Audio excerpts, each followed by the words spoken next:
আসসালামু আলাইকুম। কোরআনে অনেক শুনেছেন, হাদিসে অনেক শুনেছেন যে মৃত সাগর জর্ডানে অবস্থিত। আজকে আমি চলে এসেছি সেই মৃত সাগরে। এই জায়গাটা কখনোই সাগর ছিল না অতীতে। এটা একটা সবুজে সুফলা একটা বন ছিল, একটা পুরু প্রান্তর ছিল। এটা সোদাম ও গোমরা জাতির পাপের কারণে এটা এমন হয়েছে। এই জায়গায় এই স্থানের নবী ছিল আমাদের লূত আলাইহিসসালাম, যিনি আমাদের পূর্বপুরুষদের নবী, যিনি আমাদের জাতির পিতা ইব্রাহিম আলাইহিসসালামের চাচাতো ভাই ছিলেন। তিনি এখানে বসবাস করতেন, এই কওমের দায়িত্ব ছিল তার কাছে। সে এই কওমকে বোঝাতে পারেনি, কারণ এই কওমের গোমরামির কারণে সোদাম ও গোমরা জাতি আজ ধ্বংস হয়ে গেছে। কিন্তু তাদের ধ্বংস হয়ে যাওয়ার কারণটা আজও রয়ে গেছে চিহ্ন হিসাবে।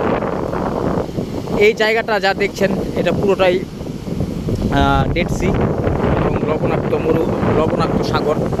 আমাদের কক্সবাজারের থেকেও এটা অনেক অনেক অনেক গুণ বেশি লবণ এখানে আছে, যার কারণে এখানে মাছ এবং কোনো প্রাণী জন্ম হতে পারে না।